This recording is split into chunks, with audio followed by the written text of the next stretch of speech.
क्या स्वामी अभिमुक्तेश्वरानंद का आश्रम किसी शीश महल की तरह है? क्या आश्रम में संगमरमर, कालीन, एलईडीज लगी हैं? क्या आश्रम में कोई सीक्रेट दरवाजा भी है? क्या आश्रम में किसी मालकिन नाम की महिला की धौंस भी चलती थी? अभिमुक्तेश्वरानंद को लेकर हर बीते दिन के साथ आरोपों के नए चैप्टर खुल रहे हैं। पहले आशुतोष महाराज के आरोप सामने आए और अब आश्रम में 2 महीने तक रही एक किताब लेखिका ने भी आरोप चढ़े और इन आरोपों ने अभिमुक्तेश्वरानंद के आश्रम का सस्पेंस और बढ़ा दिया है।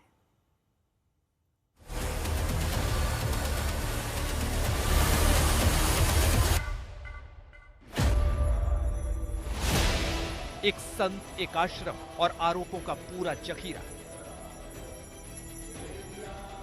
एक आरोप सामने आता है, विवाद में नया उबाल आता है। आरोप ठंडा हो पाता उससे पहले नए सवाल सुलग उठते हैं। नया किरदार आकर आरोपों को नया धार दे देता है। जी हां, अभिमुक्तेश्वरानंद के विवादों वाले अध्याय में अब नया किरदार आया है। भूमिका द्विवेदी का ये कौन है, कहां से आई है, इस पर बाद में बात करेंगे, लेकिन पहले बात इनके आरोपों की। के 4-4 खंड के बहुत बड़े बड़े आलीशान बंगले हैं।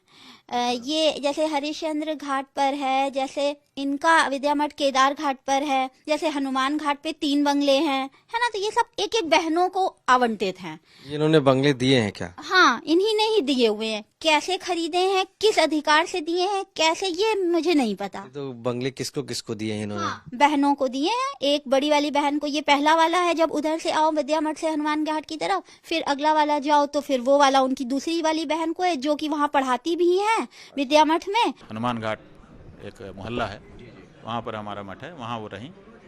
और जब उनसे कहा गया कि अब समय ज़्यादा हो गया, अब आप दूसरी व्यवस्था कर लीजिए, अगर लंबे समय आपको रहना हो, तो वो गजब सा व्यवहार करने लगी। हमारे प्रबंधक को कहने लगे कि अगर हमको निकालने के लिए कहोगे तो हम तुम्हारे ऊपर चरित्र का लांछन लगा देंगे।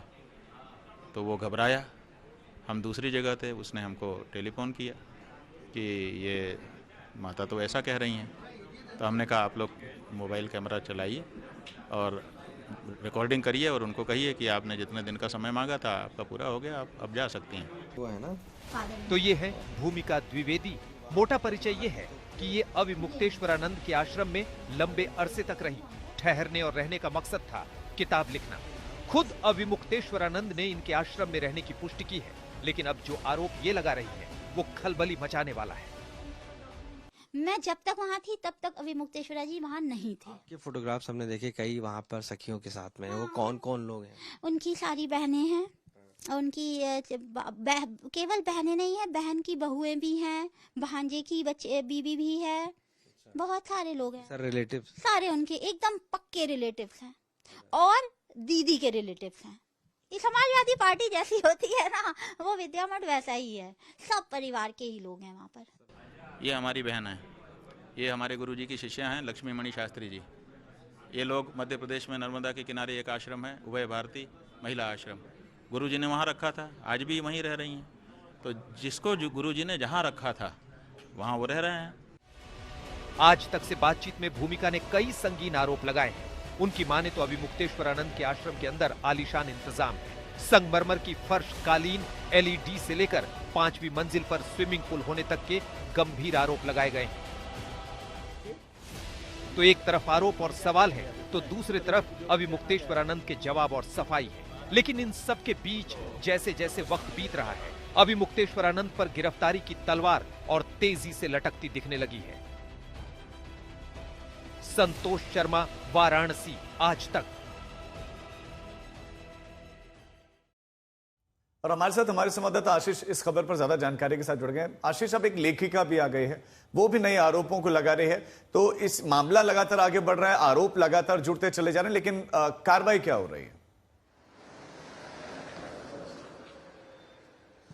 देखिए, अभिमुक्तेश्वरानंद पर जिस तरीके से कार्रवाई की बात करें तो पुलिस ने अपनी जांच आगे बढ़ा दी है और बयान भी दर्ज किए जा चुके हैं। अब ऐसे में कार्रवाई, एक तरफ से एंटीसेप्टरी बेल भी अप्लाई की जा चुकी है अभिमुक्तेश्वरानंद की तरफ से, और दूसरी तरफ अभी लेखिका जो सामने आई हैं, कई गंभीर और संगीन आरोप हैं और इसमें आरोपों में फिर चाहे उनकी प्रॉपर्टी को लेकर हो कि कई बंगले बनाए गए और उसमें उनकी संख्या तक बताई गई है। इसके अलावा जो संपत्ति इकट्ठा की गई उन्हें अपने परिवार वालों को की है। दूसरा, स्विमिंग पूल, संगमरमर और एलईडी जैसी ये जो सुविधाएं हैं वो दी जा रही हैं, जहां पर किसी को आना जाना नहीं है। उस जगह पर सीक्रेट लिफ्ट और सीक्रेट कमरे की बात कही गई है, ये दावे किए गए हैं उस लेखिका की तरफ से। और तीसरी सबसे बड़ी बात है कि इस पूरे मामले पर उन्होंने दावा किया है कि ये जो पूरा मठ है वो पूरा सीक्रेट है। कई ऐसे लोग हैं जहां संदिग्ध हैं उसमें, इस तरीके की बातें भी सामने आई हैं। बटुकों तक की बात उन्होंने कही है। तो बड़े गंभीर आरोप हैं। अब ऐसे समय में क्या हो रहा है उस मठ में और क्या चल रहा था, तो ये भी एक बड़ा खुलासा है कि आखिर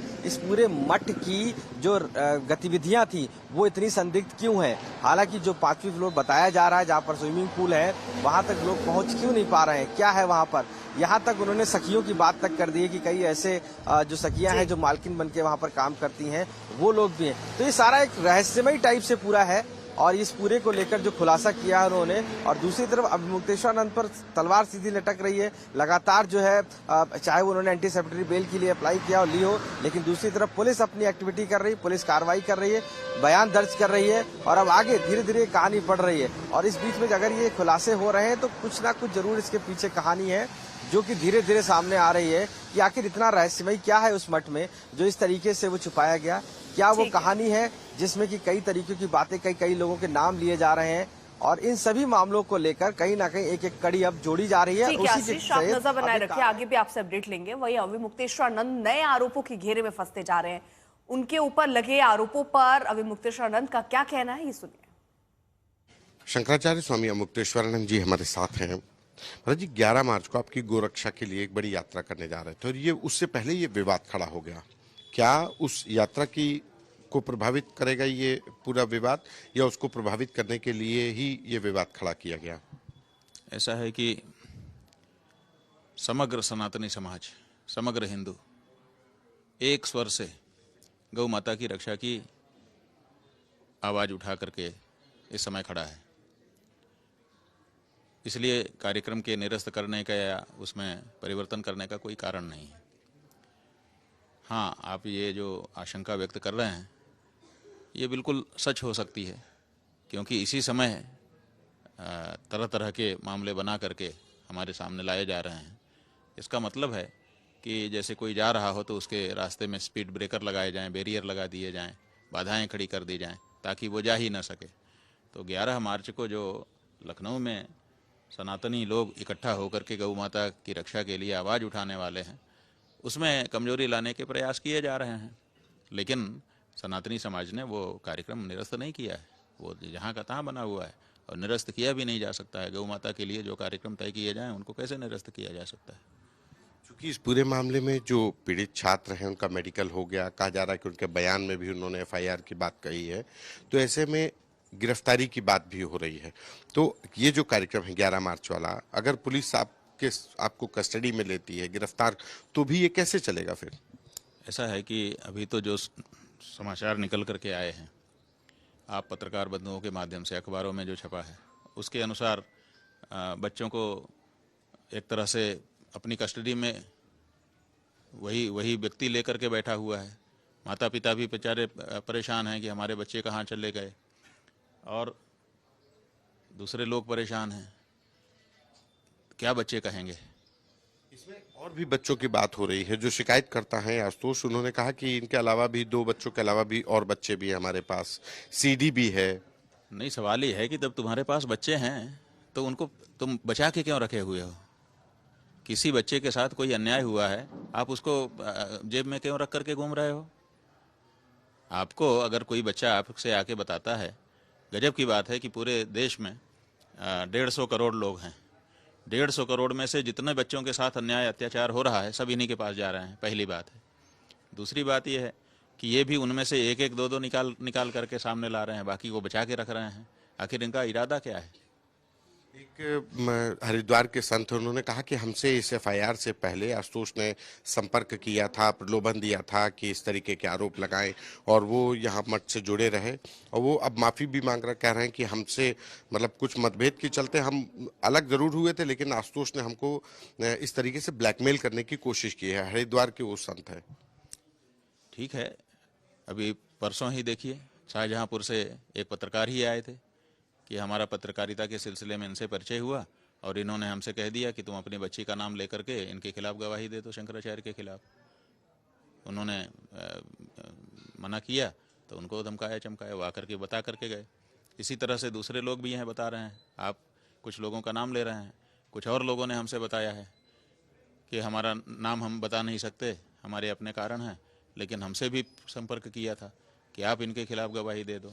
तो जाने कितने लोगों से क्या क्या योजना बनाई गई है और क्या क्या किया जा रहा है।